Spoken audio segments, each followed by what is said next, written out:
and then I'll just duplicate this sparkle out and change the size, and maybe make like a stream of sparkles to create movement. I can duplicate them and change the size to make it interesting, to create good contrast and variation, rotate them in different directions, and just create like a stream, just duplicating to create a stream of sparkles down the middle that the viewer's eye can follow, that creates movement. Changing the size to make it, keep it interesting, and create a sense of movement with how they repeat and how they're kind of positioned, and create depth with the changes in the scale so that there's a twinkling effect.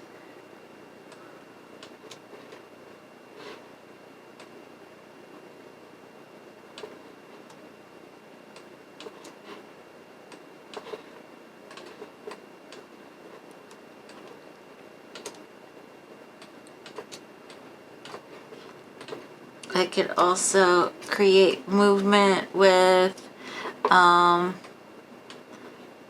other objects, like if I wanted kind of a bubbly effect, I could make circles too. I'm gonna just draw out some circles, maybe like a bigger circle, and swap it from fill to stroke and make the stroke a lot thinner, even thinner than that, maybe like 0.05 maybe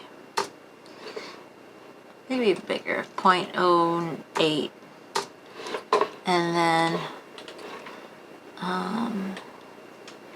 make another circle here overlapping that, maybe swap that to a fill. You can also play with opacity. Some opacity changes aren't retained, so retained those on brush strokes, so beware of doing too much stuff with opacity, because you might be disappointed when it comes to using Pathfinder. I can duplicate the circles out and kind of let them work together with the sparkles. Swap from fill to stroke and go 0.05 and draw out another circle.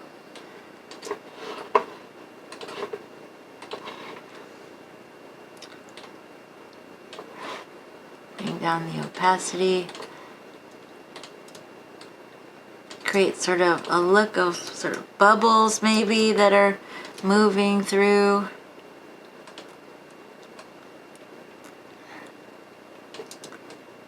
Tiny bubbles, or big bubbles.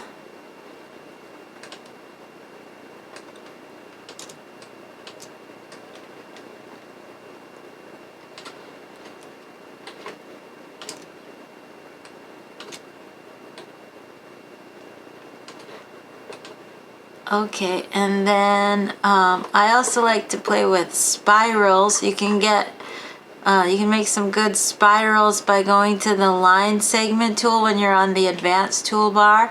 You click and hold on the line segment tool, and you could go down and choose the spiral tool and draw out a spiral by clicking and dragging, and then put a stroke on it.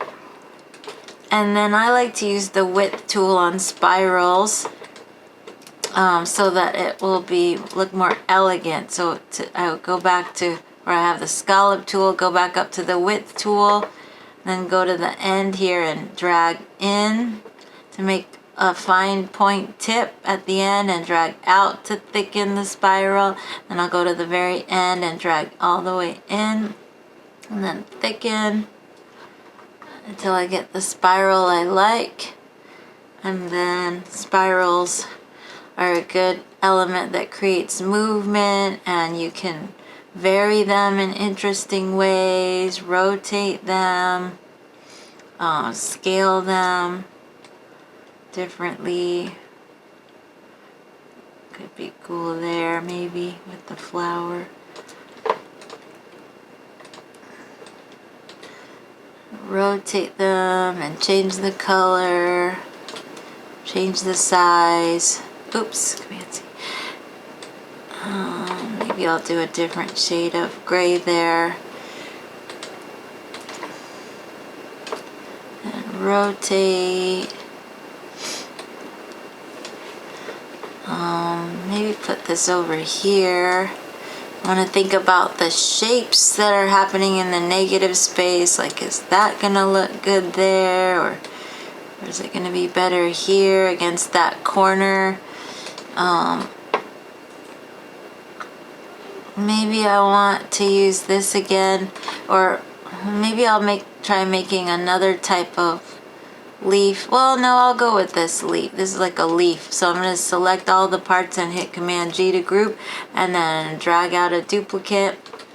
And I'll try positioning this somewhere else. Like, I'm going to just hold Shift to rotate at a perfect 45-degree angle. And then I can line this up on the edge here and scale it, holding Shift and scaling. And it could be interesting just here, maybe here. And then maybe duplicate this out and rotate it again at a 45-degree angle, holding Shift. Maybe I'll bring this flower to the front. I'm going to group these two shapes, these two polygons that form this flower, with Command G, Control G on Windows. I'm going to bring it to the front by right-clicking, going to Arrange, Bring to Front, so it goes in front of everything. And this could be like a leaf that's under the flower, although I don't think there's enough contrast with this leaf, so maybe another type of leaf will be good. Let me try another type of leaf. So I'm going to go with my ellipse tool and draw out an ellipse. And I want to have it point on the ends. So how do I do that? I can use my direct selection tool and select an end point. And then I can use the tools that come up in properties are here.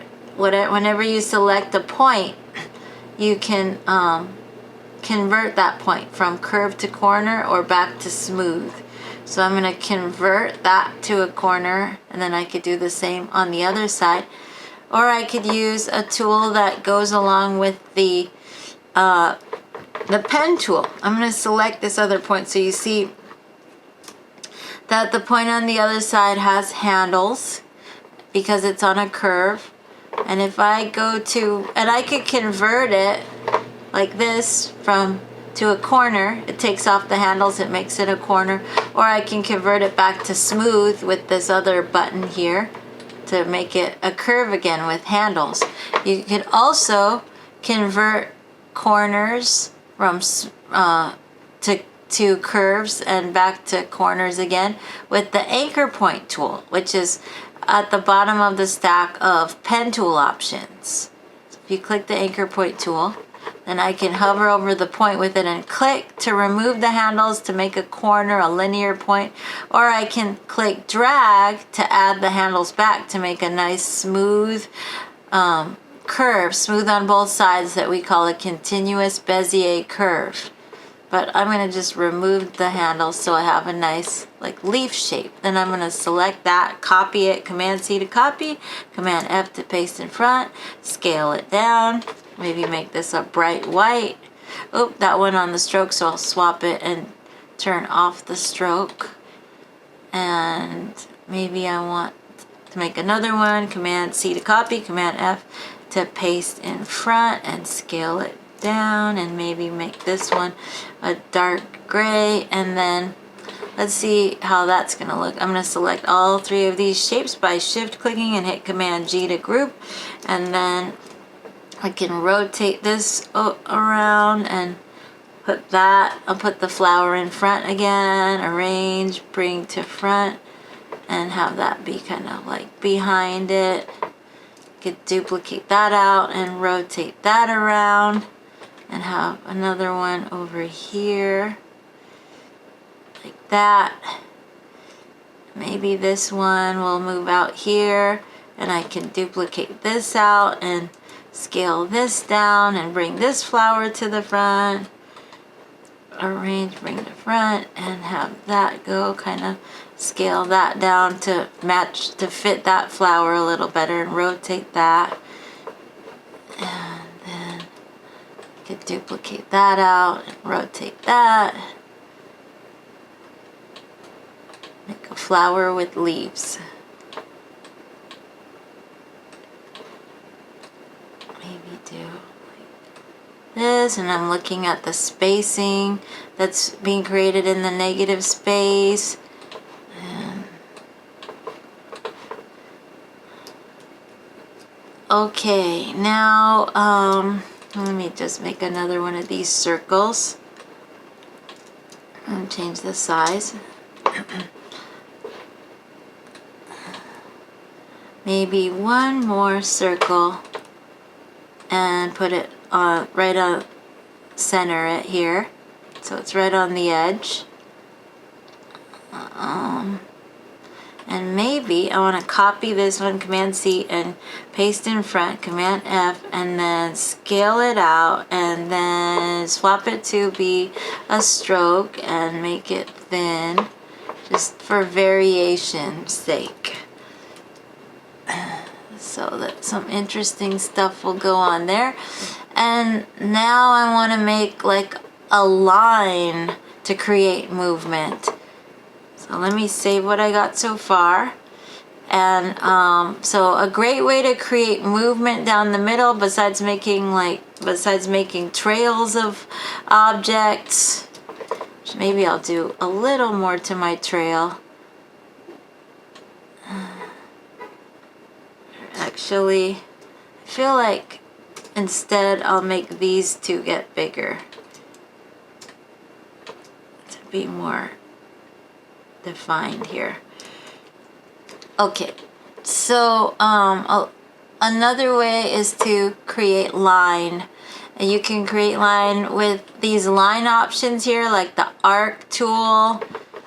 You saw the spiral already, like the arc could be a nice way to create a line through something. Let me just put color on the stroke. So line through the middle could work. Then you can stretch the arc out, or you can use the direct selection tool to select the end point and drag on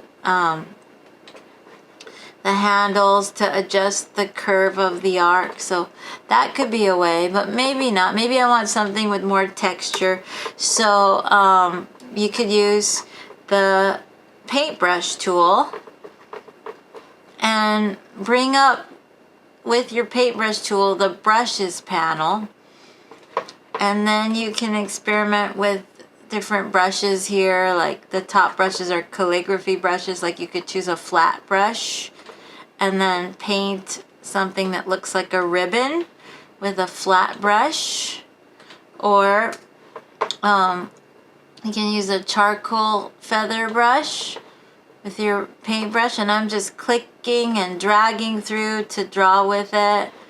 And it's nice to be able to freehand draw with your paintbrush tool, because it adds a certain level of energy that creates movement as well. I would avoid the mop brush like the plague though for this assignment, because of the steps that you're going to need to do. You're going to need to, in order to use crop in Pathfinder, you're going to need to outline all your strokes. And if you use the mop brush, every time I've ever used the mop brush for this pattern project, it's crashed the system. So beware of the mop brush for this assignment. So the mop brush looks pretty cool. I'm going to change the color that I'm painting with here so we can see it. It looks like a ghost. and you can select it once you've painted with it and change the stroke weight to thin it out. But again, avoid this brush like the plague, because in the end, one of the steps is to outline all the strokes. So if you outline, when you outline this mop brush, you go object, path, outline, stroke, you're going to have a multitude of shapes stacked on top of each other with a multitude of points, and that's what can really bog down the system. So I would try any other brush but the mop brush. The charcoal brush works fine. You can also go into the libraries and find additional brushes there to work with, like in artistic, the more calligraphic brushes, or artistic ink, or I like for this the chalk charcoal pencil section, just for texture. So you can choose different ones from that library, and it'll add those brushes you select to your brushes. So I could choose, let's see. So whatever I choose here, let's see. I choose that one, and then I take my paintbrush and I'll change the color of my paint back to a light color, and then I paint through. So I like that switch there. You could always use your direct selection tool and alter the stroke in different ways. You know, bend it around by moving the points if you like, to make adjustments in that way. And if you want it to be transparent, beware, because it's not going to retain the transparency, but there's a workaround for that I can show you. You could also try different textures on a selected brush. You can choose different brushes. Ooh, that's kind of cool. Looks like outer space now. And then if it's too thick, you can always narrow it down by adjusting the stroke weight thinner. That's kind of cool like that. I kind of like that. Or this one, it's kind of nice. Maybe I want another brush stroke, so I take my paintbrush and draw something else. Let's see, like going in another direction. And then maybe make this one a thicker, like a different textural brush. Maybe not in a different direction. Maybe I want it to be more like working together, so I could do like something like that. It's doing like a crisscross thing, and then I can select it and bring down the opacity and see how it works with the different opacity. So it's just more adding a texture. Maybe this one, bring down the opacity a little bit. Maybe not that much. So it interacts with the other graphics in an interesting way. Okay, so now for the moment of truth. How this is gonna actually work. Actually, maybe I'll make it this one a little, not that much thicker, but a little thicker. Maybe point 0.3. Okay.